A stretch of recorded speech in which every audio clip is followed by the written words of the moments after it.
Hello, and welcome you all in the next episode of Bharat Utsav.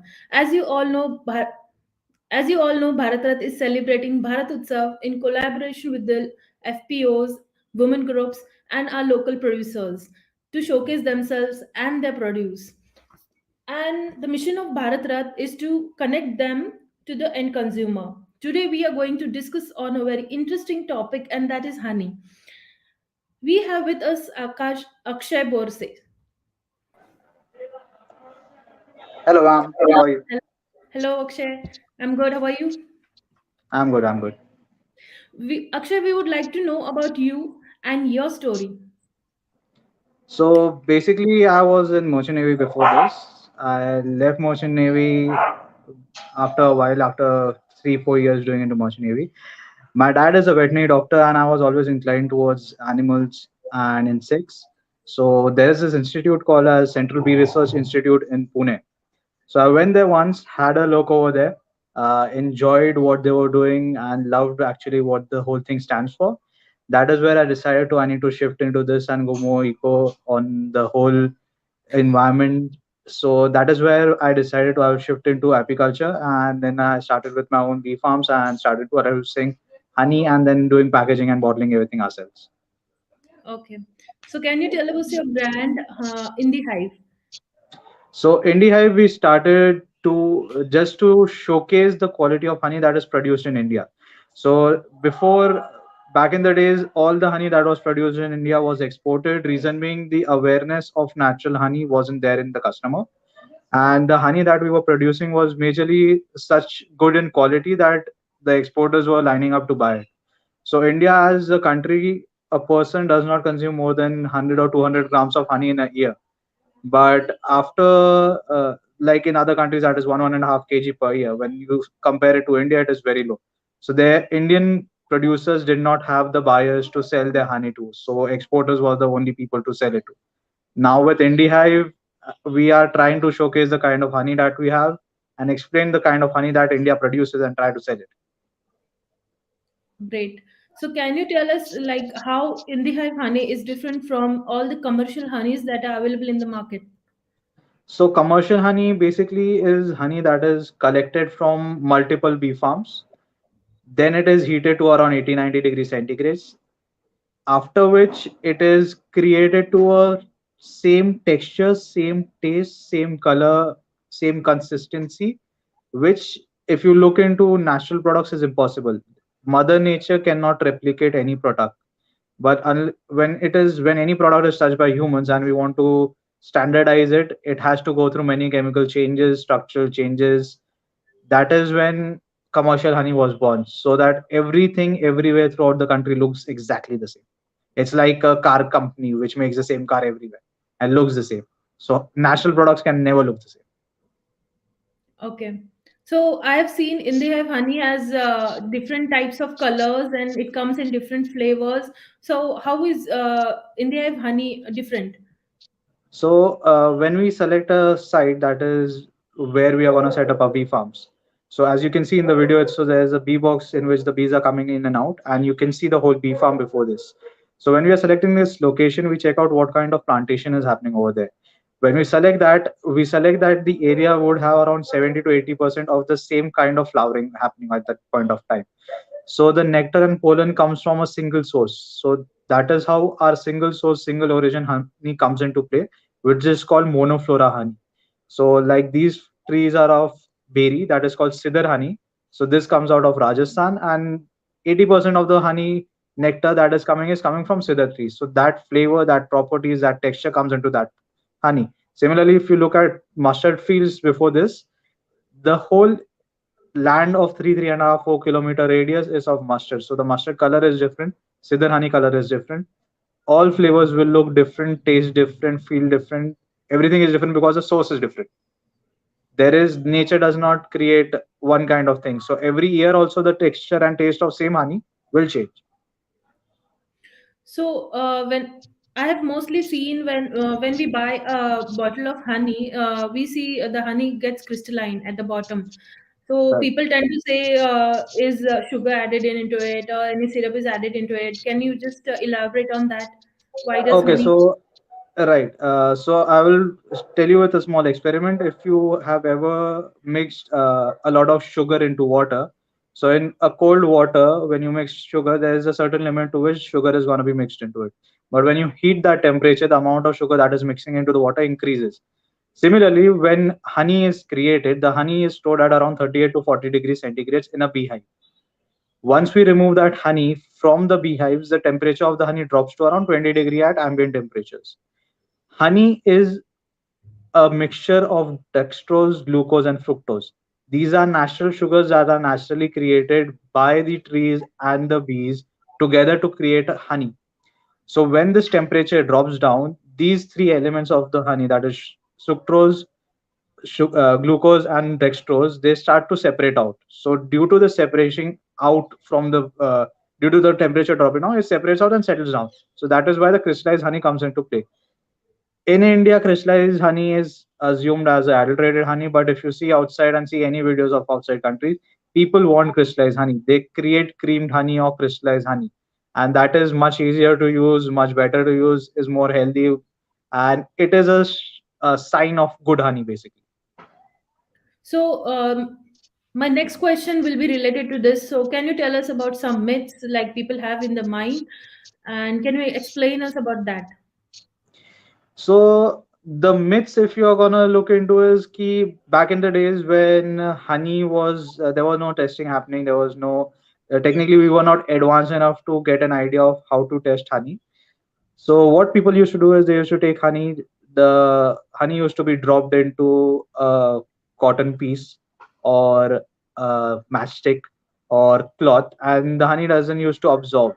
So what used to do, they used to burn that piece of material, and they would be like, "Ki, the material is burning." So the burning was actually happening because the material itself is not got wet. When the moisture level is low, at around 18 to 20 percentage of moisture that the honey has, it does not have the capacity to make anything wet. So if the material on which the honey is dropped is not gonna get wet, then it is gonna burn. It's normal piece of paper, it's a normal piece of cloth, it's a matchstick, it's just gonna burn. So this was the layman's test that the people used to perform back in the days. But with time and technology, the kind of adulteration in the market has gone crazy. So these tests don't work anymore. So we have seen different varieties of honey. Like they say it's raw honey and it's pasteurized honey. So what are these two types? Like how to recognize which honey is good? Like what is raw honey and what is pasteurized honey? Okay.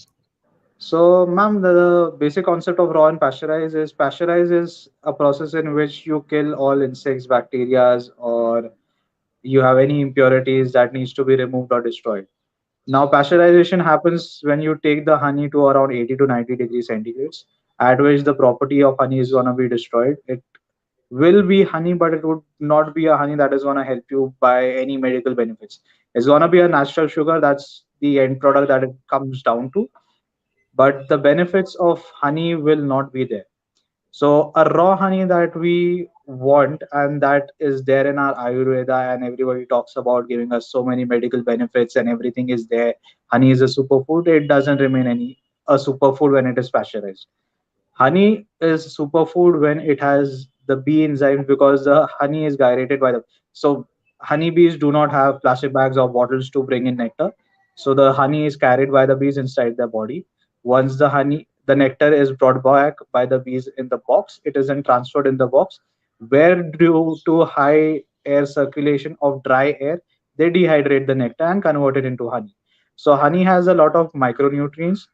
It has a lot of microorganisms in it. It has a lot of bee enzymes into it. It has phytonutrients and micronutrients also into it. So these all things cannot survive a pasteurization temperature. So when you end up pasteurizing it, all the good stuff that was supposed to be in the honey is dead. So your honey is dead. A raw honey is a live honey. The honey will change in its structures, its consistency will change in winter conditions, hot conditions will change, the texture will change, the color will change. With time, the honey changes itself. It is even said that honey will crystallize for the first 5 years. For the next 5 years, it will decrystallize itself and then stabilize for the next 10 years. So honey is kind of an immortal material. And raw honey is basically something that just comes out of the box. It is, even if touched or processed or anything is done, it is done less than 40 degrees centigrades, and then it is packed into bottles. So do you say that honey don't have any shelf life? Yes, honey technically does not have any shelf life, but due to laws and regulations, we have to put a shelf life to it. Maximum that we can put is around 2 years. We generally keep it at 18 months because our stock gets sold before 18 months. Though if you have any of our bottles that are more than 18 months old, you can still have it, nothing will happen to you. Honey will never get spoiled because it itself is a preservative. So honey, back in the days when we did not have formaldehyde to preserve insects, to have samples of anything in chemical labs, not chemical labs, basically biolabs that were there back in the days to hold any specimen or anything. Honey was used to keep all the specimens or anything inside them because honey used to absorb the moisture of the bodies that were added to it. Anything that needs to be preserved, honey would take care, remove all the moisture out of it, and then store it as it is for the next, as long as you want to keep. So honey is a preservative in itself. It does not need any more preservatives to be kept for a longer period of time, so you can consume honey for endless period of time. Just take care that it is not kept into sunlight or in an open lid container because it is hygroscopic in nature, so it will keep absorbing moisture from the atmosphere. Once it starts doing it, it will become high in moisture level and that will start fermenting. So can you just tell us about benefits of raw honey? See, the benefits of raw honey are huge. So for s- to be, I'll go with layman on this.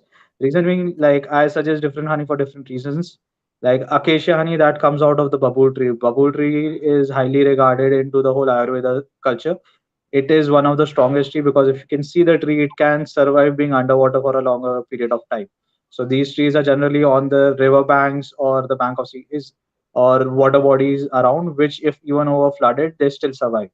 So the nectar that comes out of these plants is very sturdy. So it is used mostly the medicinal honey that you want to use, the improved medical properties that you want to, then acacia is the best honey to have.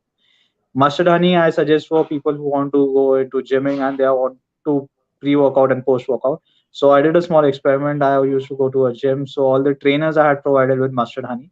So after a month, I got an idea that pre-workout and post-workout, it takes care of both the issues. With when you have pre-workout, it gives you the energy to prolong your workouts.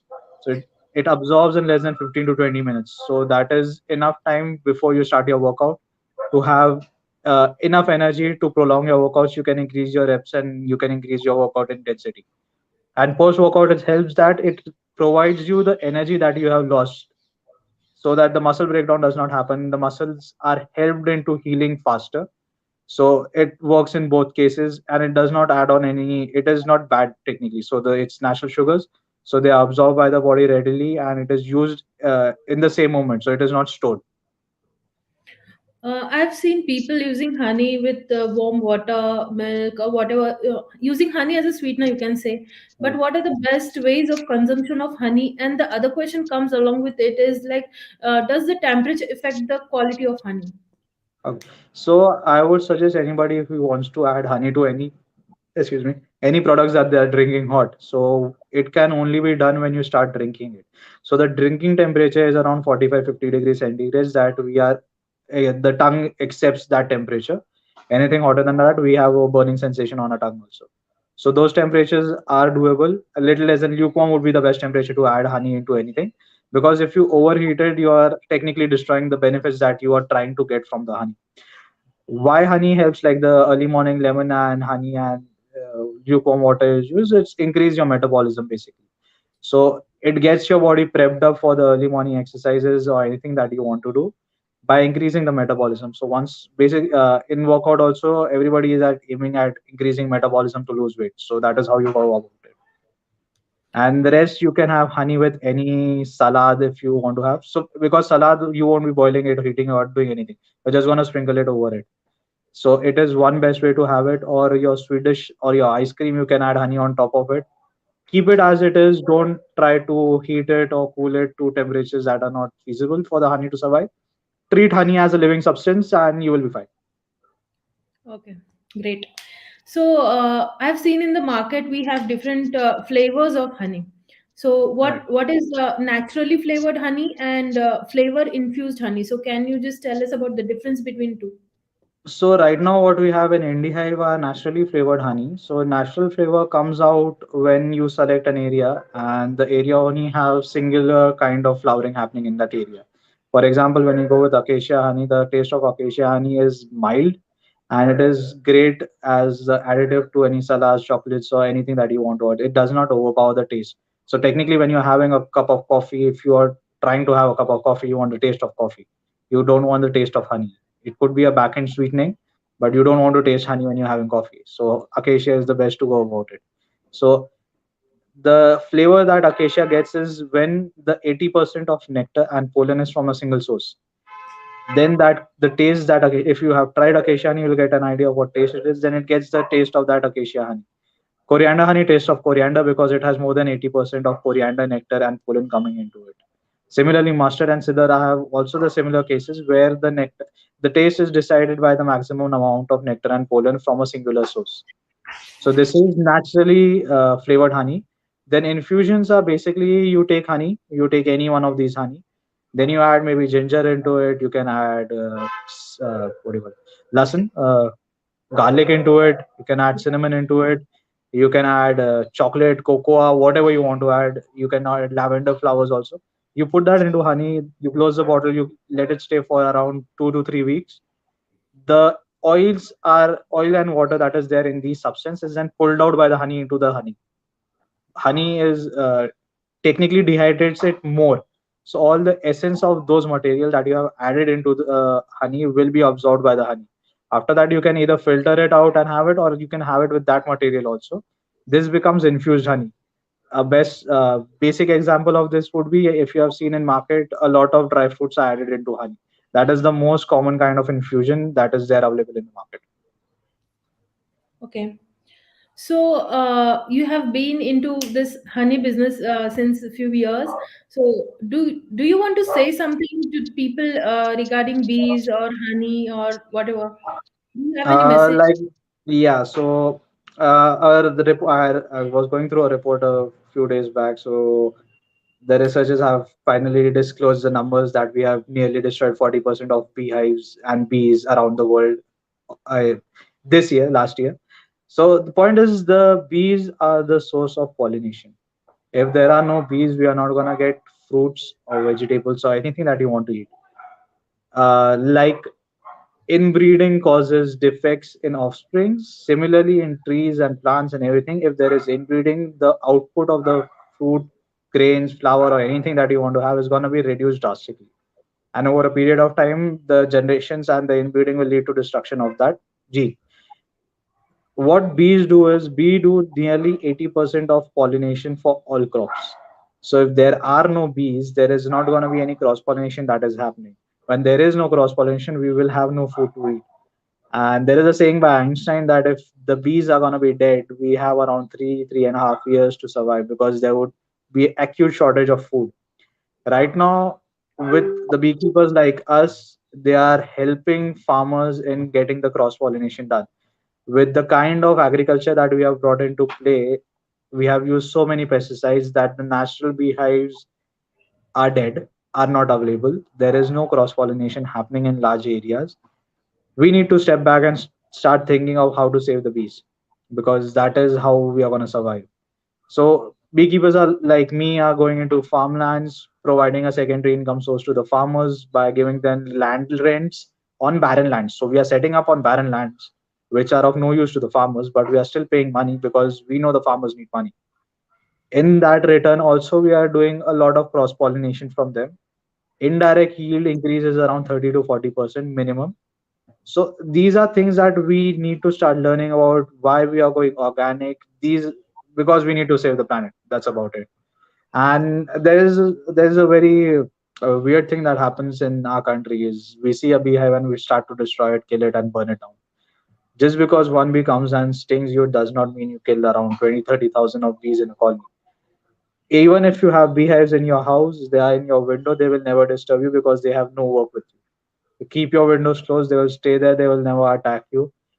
Initially, when they come in for a week, they would be disoriented because they are not used to a lot of lights. So they will think that the light is again directional to the sun because their direction works upon the sun. So the sun is how they check their direction and then fly around the whole world. So when these lights will distract them for a bit, but there is no point of killing them. You don't need to remove them. Cities don't have bees anymore, farmlands don't have bees anymore, and we are sitting with boxes and running around with bees just to pollinate. This is not how it's supposed to be. Yeah, true. So we have one of our audience, Sneha. So she has some questions, and should Sneha, yeah. So today we have okay. Hi Akshay. Hello, how are you? आपने तो पूरे हनी का ए to Z सब बता दिया. सो इसमें एक part मुझे मिसिंग लगा कि Right. ये जो हनी है, which kind of honey is best for the childrens. So can you tell See, me? if children, every honey is best, but if you have infants that is less than 1 year, please do not give them honey. There's this thing called blotmism. It is a microorganism that is there in honey. Can Okay. be in honey. It is no guarantee that it will be in honey. But Mm-hmm. the infants don't have the immune system to defend themselves. Yeah. So the defense system builds up with mother's milk, and that is the main Mm-hmm. source of how the immunity grows into play. So before that, I would say ki please don't give. I would say 1.5 years. Wait till then. After that, you can give them any honey in any quantities, no issues. Okay. Kids are gonna consume that honey and the energy that the honey is gonna provide very fast. We are not that much into workout. They run around all day, so 3-4 spoons also don't matter. For us, 2 spoons in a day is more than enough. Wow, that's great. Or one more question. I want to ask you कि how to identify the real honey. कि it is. Okay. So there was this around 1 year back. I think there was a lot of news about a test that was being done. Around 15-20 brands were there. All of them failed. It was called a nuclear molecular resonance test that was done in Germany. There are only 3 brands that survived that test, and the rest of the brands that were Indians were doing the Indian test, and they passed into it. So I would suggest that the market of adulteration has grown so much. There are scientists who are creating adulterations. So trust me, no layman is gonna ever find out what is good honey, what is bad honey, because it has been created to pass the test. The only way you can guarantee is the same way that you trust a farmer. You trust the farmer, know if his ethics are genuine, if the person is genuine, and buy it from them.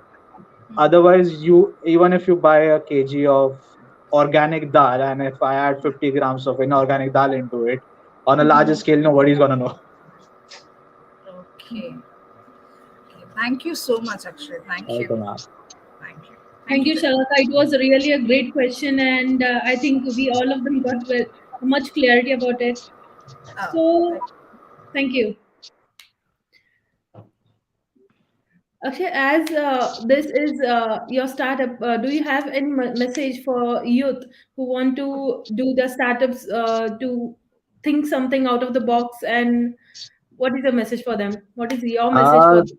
India is changing, and there are a lot of things that the India is gonna be doing. Like a lot of stuff that we were importing back in the days and exporting back in the days, the Indian customer is actually ready to buy it.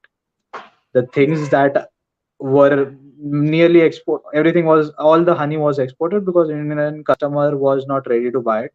The purchase power was not there with the Indian customers, and the conscious of having good things wasn't there. So over a period of time, all these big brands have kind of brainwashed us into thinking about what we used to do was bad. For example, we used to use charcoal a lot in India, Yeah, but then we were brainwashed into not using charcoal because apparently it was bad. But now, if you go to any store, you'll see charcoal infused face wash, toothpaste, you true. name it, it has charcoal into it. Why? Because it is good. We knew it was good, but now we don't know anything about why it was good. So Yeah, we have been cleaned by them key things that we did back in the. So if you go to villages, you see things that were used back in the days, and that information is lost now. Even in farming, also, hardly people know how to do organic farming. Back in the days, we were a organic farming country which used to produce. Our soils were rich, excessively rich. Now they are dead. Without adding fertilizers into it, we cannot grow anything. Go back to the roots. you will find things that we need back into our lives. You will find them easily, and then you can replicate them easily. Generation that is coming to an end, because fourth generation back is the people who actually knew it. Our grandfathers and pardadas are the people who actually know these stuffs. Go to them, ask them. You'll get your startup idea, and you can start again. True. So is your Indihive honey is available throughout the year, or like it depends on season? Right. So, like farming, we also are seasonal. So the production happens seasonally because the flowering is seasonal. So flowering of any plant happens for around 15 to 20 days. So in that period of time, we go there, we set up our bee farms over there, we extract our honey over there, and then that is the limited quantity of monoflora honey that we have. Now, this limited quantity can get over in 6 months or 3 months or 5 months or 10 months, depends on the demand. So it totally depends on how much I am gonna sell or how much people want to buy from me is the availability of that honey. And I will see. I keep everything in house. I don't buy anything from outside. That is a thumb rule that I have, because the kind of adulteration that is there in the market, even I cannot identify if the honey has been adulterated. Once I sell my honey, I'm like, yeah, I don't know this honey. Reason being, is for a bulk sale, basically what I'm talking about. Bulk sales, when we sell our honey to bulk markets, also when we have excess production, we cannot buy it back. Reason being, we don't know what you did with it. So there is 100% guarantee that people can adulterate and make it look like the real thing.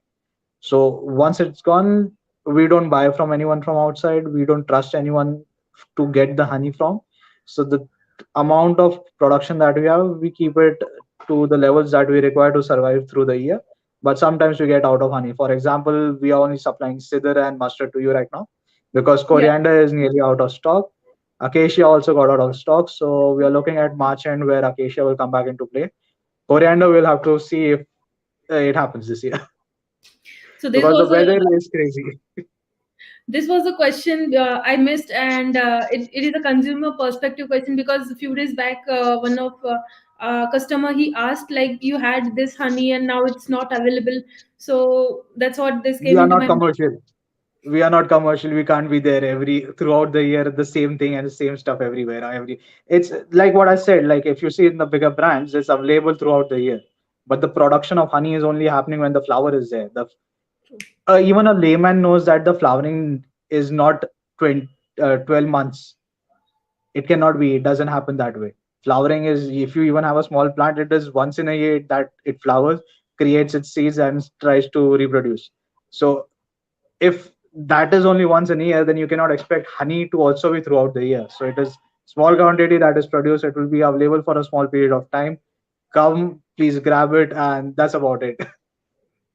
Thank you so much, Akshay, for joining with us, because this was a detailed explanation about honey, and now we are aware like what is the best honey and how to, you know. Thank you so much for joining us. Welcome. Thank you. Thank you.